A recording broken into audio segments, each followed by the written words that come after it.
Estamos voltando com Café e Prosa com o Frederico. Frederico, o prefeito Márcio Lacerda encaminhou para a cidade, nos últimos dias, a proposta da Nova BH.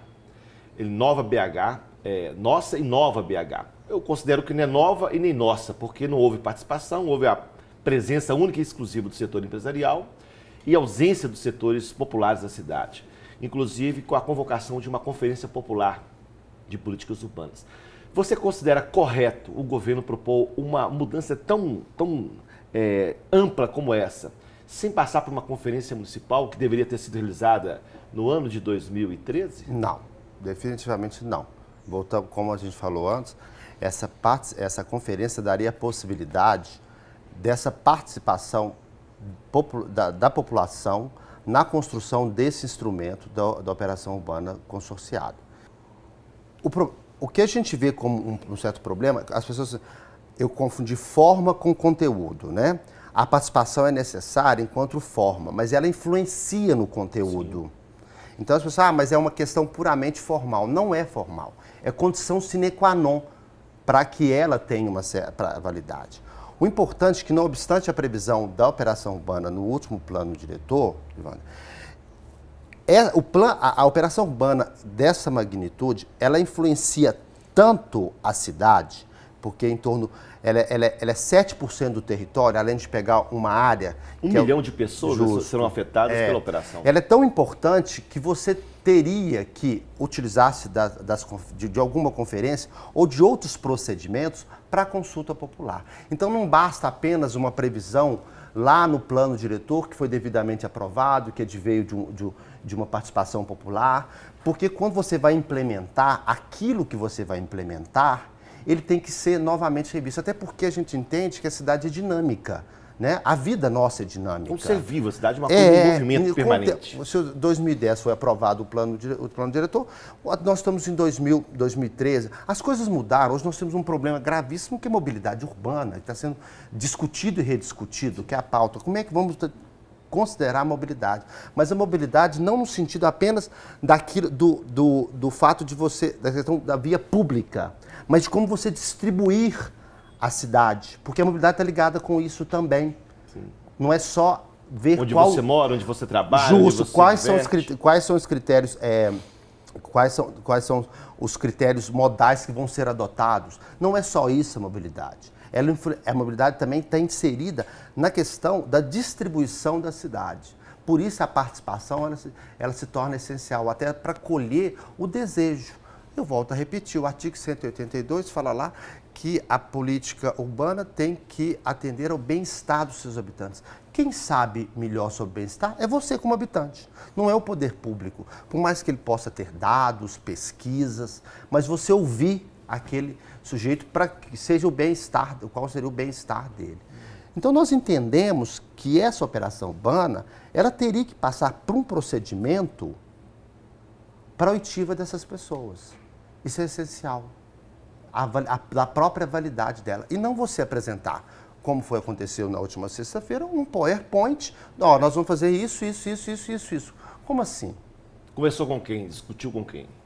Cadê o WAVE, que é importante? Cadê o EVEF, que não foi mostrado? Que são, inclusive, volta aqui a história. O que é WAVE e EVEF? Um é o estudo do impacto da vizinhança, outra questão econômico-financeira. São dados ali, até muito complexos, que você tem que destrinchar para uma pessoa que não tem a capacidade de ler aquilo. Aí entra a questão do direito à informação, que é a lei promulgada no governo Lula e que está sendo aclamada, a todo tempo sendo invocada. Agora, esse direito à informação, ele tem que ser uma informação que você entenda, que eu entendo, que o espectador entenda, de qualquer nível. A informação ela tem que ser detalhada, ela tem que chegar a um tipo de compreensão cognitiva, de consciência da pessoa, que ela entenda. Agora, com dados, números, etc., e sem contar que isso nem sequer foi apresentado. Não existe nenhum instrumento de público que tivesse sido apresentado esses documentos. Fred, existe alguma experiência dessas operações que você diria exitosa nesse último período? No levantamento que o indisciplinar fez, a gente pegou aquilo que não deu certo, né? Porque na verdade, como é um instrumento que o seu fundamento, ele é para o benefício do cidadão, ele ao longo do tempo ele foi de certa forma desvirtuado. Nós temos exemplo, o que deu certo, né? Da ponte estaiada em São Paulo, que o indisciplinar construiu a anticartilha da prefeitura, apontando os problemas, que é um processo com participação popular e com discussão Não, pública. é produção pública. Nós participamos, fomos em alguns membros do indisciplinar participou em reuniões dos GTs de reforma política, reforma urbana, da Assembleia Horizontal, que surgiu em razão das manifestações de julho, ouviu essas pessoas e foi apontando o que seria equivocado, apontando onde é que essas operações urbanas elas tiveram essa consequência de gentrificação. O que é gentrificação? Você vai, deixa a área aquela área denegrir, aí você vê, vou revitalizar a área, como se a área não tivesse vida. Ela tem uma vida. Degenerar a região. Aí você vai constrói uma série de coisas, revitaliza, como ela se não tivesse vida, né?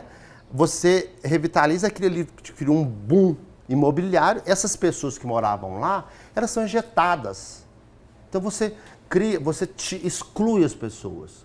Quando o Estatuto da cidade prevê a inclusão, ele veio para isso, para incluir as pessoas, que a cidade seja de todos. Quando você vê a operação urbana, você vai ver que as vilas e favelas que estão no eixo norte-sul, leste-oeste, dentro da operação urbana, todas elas somem. É um tipo de higienização da cidade. Isso, ou seja, pobre, ela tem que ser expulso da cidade para a periferia ou para a região metropolitana. No caso específico da Nova BH, da região da Vila Dias, que o Joviano sabe até muito falar, que ele atua, que teve já no seu programa, ali foi uma discussão que ia construir a maior torre da América Latina, não sei o quê, mas no primeiro projeto, a Vila Dias não existia, era como se não fosse nada. Quer dizer, existem pessoas que moram ali. Depois alteraram um pouco, não sei o quê, mas ainda fica uma situação que não é definida de uma área que merece toda a atenção, e são pessoas que moram lá. Ainda que talvez de uma forma irregular, sob o ponto de vista legal, mas que você precisa regularizar aquela situação. Então, a operação urbana, ela tem que cuidar das pessoas, Ivan. Nós estamos em plena Conferência Popular de Políticas Urbanas, convocada pelo Movimento Popular. E é uma exitosa, porque nós estamos começando a conversar com várias comunidades, os assuntos que dizem respeito às comunidades.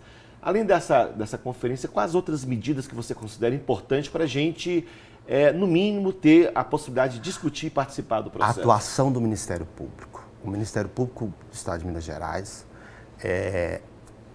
já vem, especificamente com relação à nova BH, já vem atuando, já mandou recomendações à Prefeitura, à Secretaria de Planejamento Urbano, ao COPUR, à própria Câmara dos Vereadores. Nessa audiência, ela determinou, a doutora Matarazzo, determinou que fosse lida lá uma recomendação que ela tinha encaminhado para a Prefeitura, que considerava aquela audiência ilegítima, porque não houve a leitura de todos os documentos, como o WAVE, por exemplo. Então, essa atuação do Ministério para nós é muito importante, porque você é um órgão que tem na sua essência a defesa dos interesses dos interesses gerais, dos interesses da população e resguardar o que a lei determina. Então, para nós é muito importante. Eles estão atuando de uma forma bastante firme com relação a isso, nessas recomendações, que foram basicamente duas recomendações, e atuando, acredito que na próxima reunião do dia 19 do COPUR, o Ministério Público vai mandar um representante para poder argumentar com relação a essa questão intrínseca, que é tanto do forma quanto do conteúdo, que é a participação social. Luta política, luta popular e luta jurídica.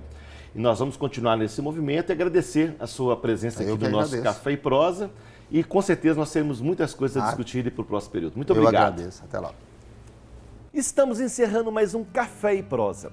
Se você quiser participar, mande sugestões para o e-mail abaixo. E até um próximo programa.